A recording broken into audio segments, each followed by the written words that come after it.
आजची ट्रिप राहणार आहे खडकवासला टू पानशेत। ही पूर्ण रोड ट्रिप आपण कव्हर करणार आहोत। आपण चाललो पानशेतला।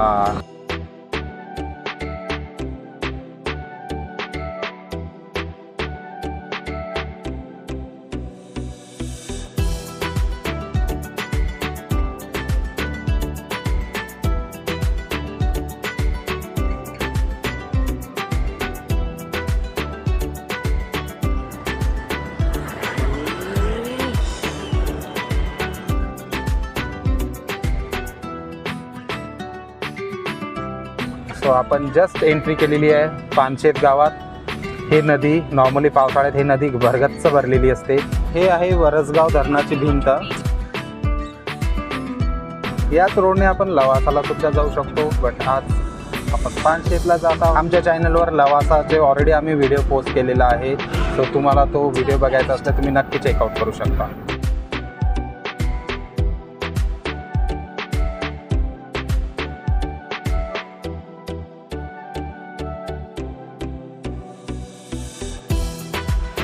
पावसाची सुरुवात झालेली आहे। आम्ही एका ठिकाणी थांबलो। इथे आम्हाला ॲक्च्युली माझ्या बाळाला जेवण करायचं होतं।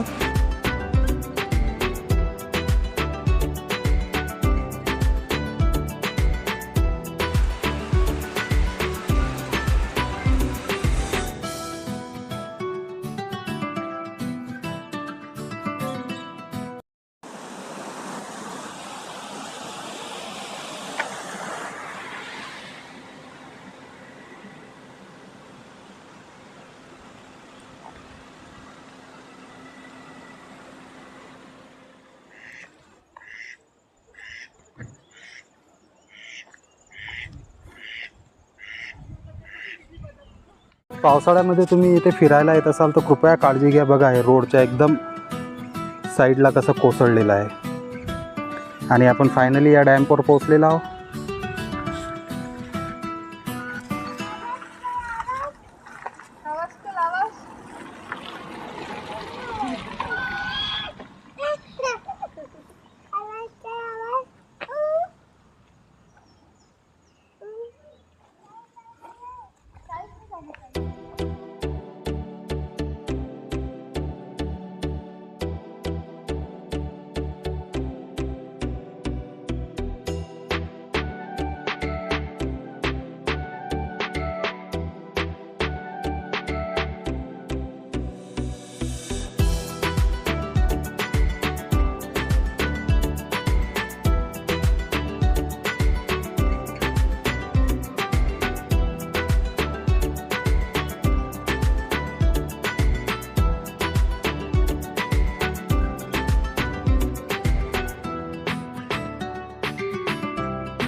डॅमकडनं ह्या रोडने आलेला आहोत आणि तुम्हाला येता येता या थोडंसं खाली आल्यानंतर हे सगळे ॲक्टिव्हिटीज अँड ऑल थिंग्स इथं करायला मिळतील। सो चला आपण एक्सप्लोर करूयात काय काय ॲक्टिव्हिटी आपल्याला इथे मिळणार। तर टू व्हीलरसाठी 10 रुपये पार्किंग आहे आणि 4 व्हीलरसाठी 20 रुपये।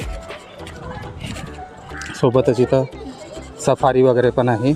इथं बोटिंग आहे, सोबतच स्नॅक्स आहे, स्लाइड आहे, झुला पण आहे छोट्या मुलांसाठी। हे की अंश वरच्या साईडने रिसॉर्ट सोबतच डॅम बघून आल्यानंतर इथे एक ब्रेक घेण्यासाठी छानसा ऑप्शन आहे।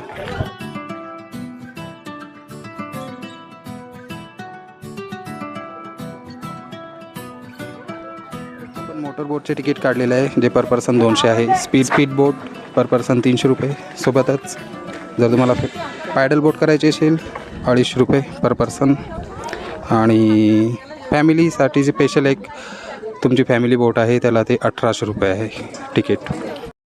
सो आपण मोटर बोटचे ऑलरेडी तिकीट काढलेले आहे। हे व्हाईटवाली मोटर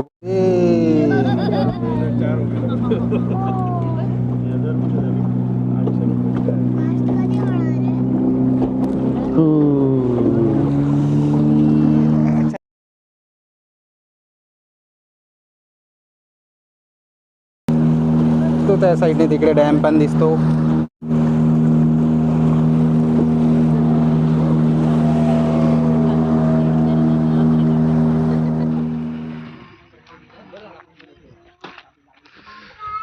श्री पांचाळेश्वर महादेव मंदिर.